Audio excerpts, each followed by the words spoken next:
What's up, guys? Welcome to the Driver to Racer podcast. I'm your host, John Walco, and today we're going to be talking about the 2021 Ford Ranger Lariat. So I brought in my 2016 Ford Focus RS in for service. It ended up needing a catalytic converter, and then something happened else that we're waiting on a back order for. But my local dealership, Falun Ford Motor City, gave me a 2021 Ford Raptor Lariat as a loaner. At first, I thought, okay, just a small truck, nothing major. But I mean, at least it's a loaner, you know. But when you get into it, it's actually a little bit more to it. It's a turbo truck. It has the EcoBoost 2.3 4-cylinder engine. It's a small looking engine. I looked in the engine bay, and I can show you a photo of what that engine bay looks like here. Let me just share the screen. Let's see here. Share screen. Application. There we go. So as you can see, it's a small engine. I mean, you could almost technically fit like another identical engine like right next to it. It's pretty small engine, like the kind of like the RS. It's a 2.3 liter 4-cylinder, like I said, but it's pretty peppy. Puts out 270 horsepower. It's pretty quick. I mean, I was at the traffic light, you just really pull off. It's it really can really get on it. So I'm going over my notes. There's certainly some things I didn't like and some things I liked. And we'll go into that. But overall, I think it's a truck that I would buy, with it being a turbo truck. And I certainly liked it overall. I feel it's an overlooked kind of truck. You don't see a whole lot of them. I think I've seen a couple since about the week or so I've had it. There's not a whole lot.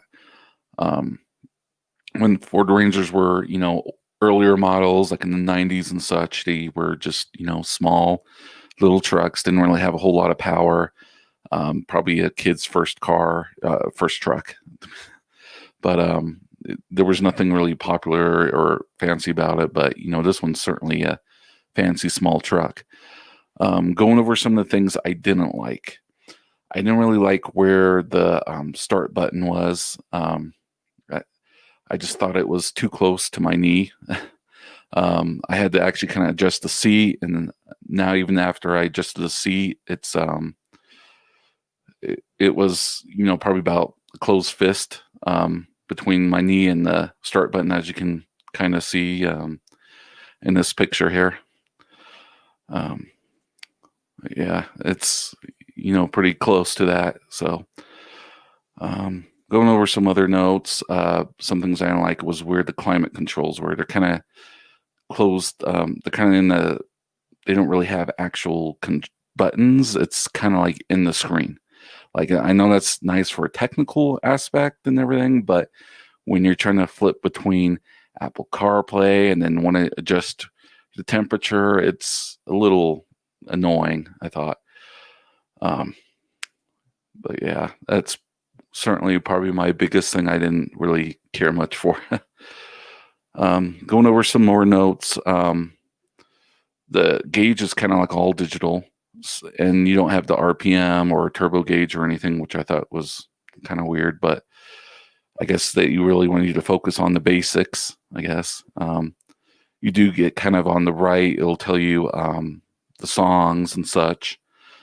I thought the plastic, it has a plastic kind of interior, which I guess most cars have, but it's, it's not too bad. I would say the suspension's kind of interesting. You can kind of rock side to side, which was kind of interesting. It's kind of like almost like a kind of going on that Ford Raptor kind of line, but it's like a smaller truck with, not a whole lot of things. Some nice things I liked was CarPlay, of course. I mean, that's becoming an essential with a cars and trucks nowadays. Heated seats, of course, are always nice in this Colorado climate where I'm at. A heated steering wheel would have been nice, but I mean, they didn't have that. The mirror blind spot sensor is always a nice thing. The rear view camera of a truck is, a definite must. It also had a spotlight on the car mirrors that's facing down on the ground, so you can kind of see where you're stepping, which is nice. A turbo, of course. It did have accent lights, like you might have seen in the Focus RS, like where the handles are and where the feet are and stuff like that. It lights up during the night. Compared to the Focus RS, though, you get to choose the color of the light that you want, which was nice. I wish it would have had that in the Focus RS. With the Focus RS, you're restricted to just red. Another thing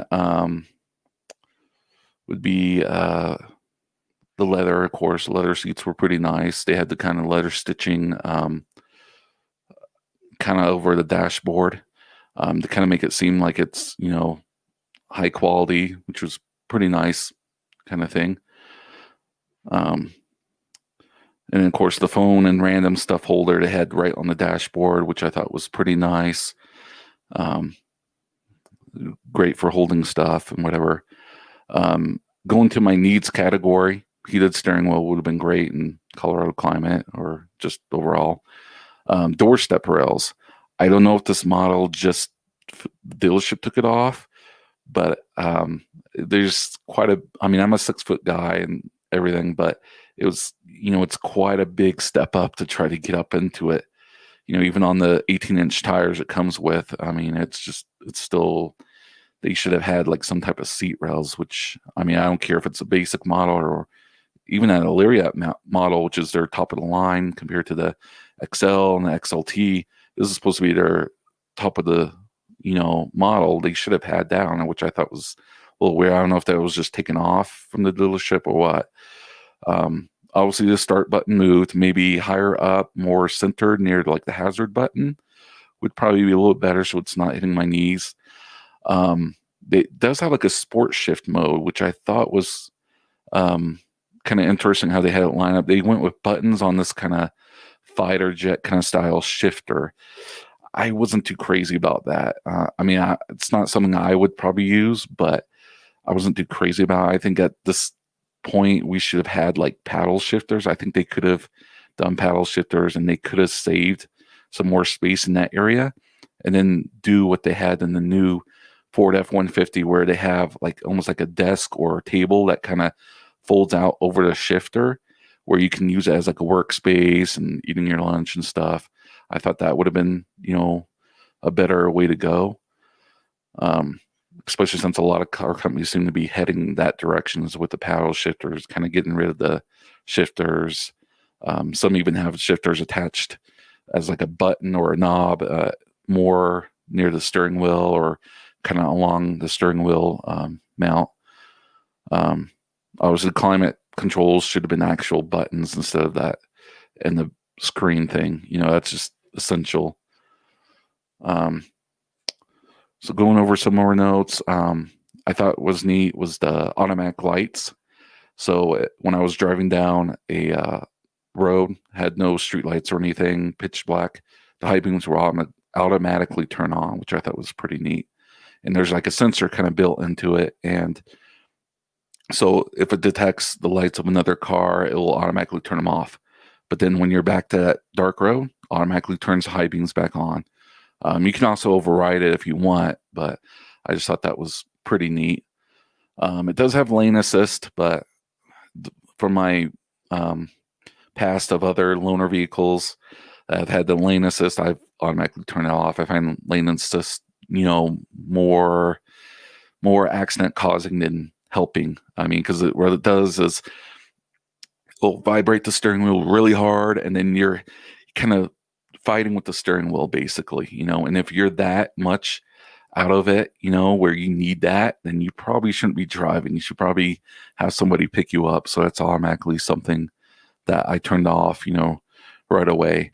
Some other things, like the hazard button, I wish it had more like a Focus RS kind of lip to that console where you can kind of rest your hand on, because I've been liking to do that and I would accidentally push the hazard button. So I wish, they would have done something like that. Talking about pricing, it's MSRP is at $32,910, which actually isn't that bad. It's pretty affordable. Obviously, the dealership's gonna probably would go higher than that, but I mean that's actually not that bad. And then you look at some of the more higher end trucks like the Ford Raptor, the V6 turbo, and you're looking in the 60, 70 range and such. So I mean it's pretty reasonable. Just going over the specs, 270 horsepower, 2.3 engine, 4-cylinder, obviously small engine, but it packs some power. 18-inch tires, but it needs still, even at that height, it's needs some door step kind of rails. Towing is 3,500 pounds. It's it could tow a trailer, bring the dirt bike, stuff like that. No problem. Trims, you got XL at the bottom, XLT, and then you got Lariat, which is the model I've been reviewing, top of the line. Miles per gallon is 22 to 23. It depends on the model, if you're getting the crew cab, all that stuff. So, I mean, that's, pretty typical of a truck. Colors, you have, the red, the black, gray, white, silver, blue, kind of basic colors. Who's it for? I would say small truck lovers, people that don't want to go all out into the big trucks, pay those heavy prices, want all that, want to be able to fit it more in a parking lot. Even though this Ranger is certainly bigger than the ones we've seen in the 90s and stuff because of safety regulations, everything's getting bigger. But I mean, it's basically what they were trying to go for. It's great for getting around town. It's peppy, has a turbo engine. You're not, it'll kind of help you get ahead of most people. Obviously, you got sports cars, muscle cars, and smaller cars will probably still, be able to smoke you. Obviously great for snow and dirt roads. Towing if you need it, like landscaping or such, or just, bringing your dirt bikes to the dirt. So yeah, we'll just go over some pictures here. Let me see. We've got some photos here. Share the screen. Right here. So here we go. Got some pictures here so that you can kind of see. As you can see, this is outside view. Looks pretty clean. I shot this with the DSLR with the prime lens, so still great camera. You have your fog lights. You have the lights. I'm assuming the sensors somewhere built in there. I'm guessing the small engine, of course, but obviously you can see no seat rails, and you can see quite a gap even with these 18-inch tires. So it would have been great had they put that on there. I don't know if the dealership removed it or what. Sirius XM radio, of course, that's like standard.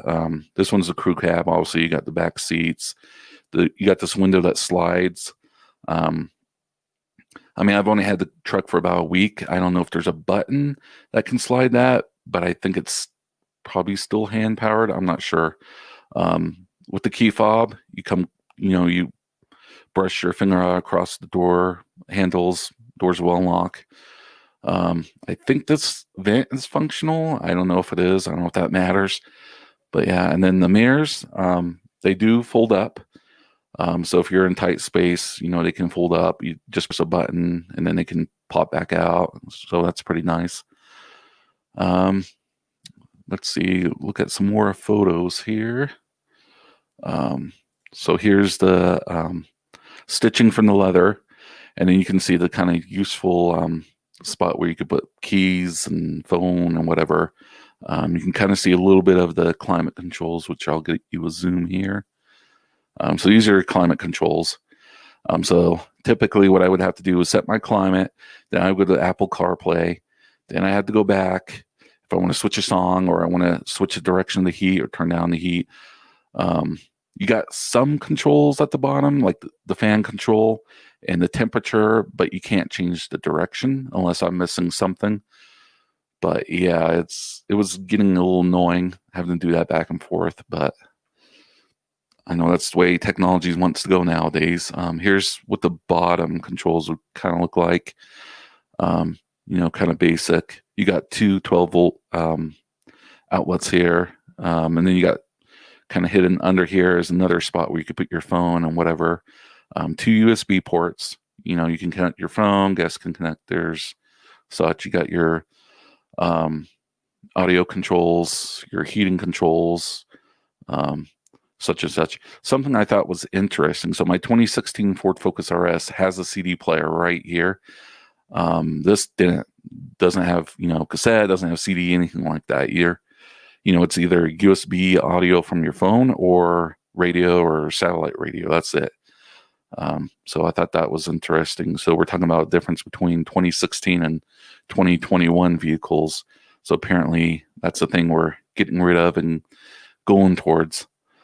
Looking at the shifter here, it's that kind of fighter jet style kind of shifter. Right here you got kind of the buttons that kind of direct the sport shifting, if that's the feature you want to use. Like I said, I think paddle shifting would have been better. It seems like some car companies are heading that way. Here's your controls to control the four-wheel drive. It's just a knob. Almost kind of like what some of the Broncos are kind of going towards. I think it's called GOAT mode or whatever. Also bringing up the shifter again. I don't like how you have to look at the digital gauge cluster area to see what gear or what mode you're in. It would have been nice to have something lighted up here near the shifter, so you didn't have to look up. That would have been nice. Here's where the start engine button is. Like I said, it's kind of close to your knees, as you can see in this picture. It would have been great if it was more up towards that hazard button, which we showed in a picture earlier. Here's a digital cluster. You got your fuel gauge, entertainment, and then of course your speed. And it's no RPMs or anything like that. So this is basically what they think is important and what's the basics there. Full digital things, I guess, what car companies are going towards. You can kind of see the handles. They're like kind of metal. I think they're metal. Probably the nicest part of it. I think it was a good way to go because that's going to get some real wear and tear. I think Ford did some good job on the wear and tear parts.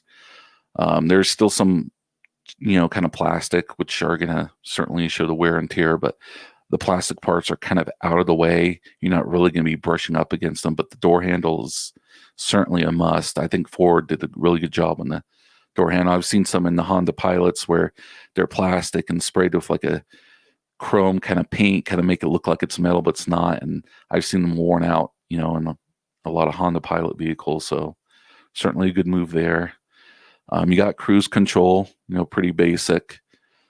I like the cruise control in my Focus RS more. I don't know if it was just the design of the button, I guess, was just more memory, I guess, easier to control. Looking at the other side of the steering wheel, you got your phone controls, your audio controls, which are great. One thing I liked about this compared to my dad's Scion TC is that, with the cruise control buttons and being right there on the steering wheel instead of on a stick behind the steering wheel, which I think is a turbo move. So having these buttons right up front is great on Ford's part there. Here's the passenger side. You got Ranger kind of engraved, which is great. I should have taken a picture of the rear, but it basically looks like that. It has the Ranger engraved in it, which is pretty nice. The vents kind of look like they're outlaid in like a metal, but it's actually that kind of plastic, make it look like it's kind of metal, kind of spray. Looking at the engine bay here, like I said, small kind of engine bay, 2.3 liter battery here, air intake over there. Pretty basic, but it's, even despite it being small engine, it's certainly pumps a lot of space, gets that performance, just great. So I don't see any comments about the Ford Ranger. If you guys have any comments later, I can always do a follow-up live stream. I appreciate those who have been joining in my live stream, giving me compliments and such. If you haven't checked out the podcast, I'm going to try and get the podcast version of this uploaded soon. If you haven't checked out the YouTube page and you're listening to podcasts right now, I would suggest checking out our YouTube, which is Driver to Racer. And you're on the right side when you see the kind of red, almost like a red circle with the 2 in the middle. You're on the right page. If you haven't checked out our Facebook page, check that out. And we got the links in the ticker bar down there for Instagram and all that. And so we're just trying to build up the channel. If there's anything else, just give me any comments or on Facebook or whatever. Well, that's it for us here. I'll talk to you guys later. Thanks. Bye.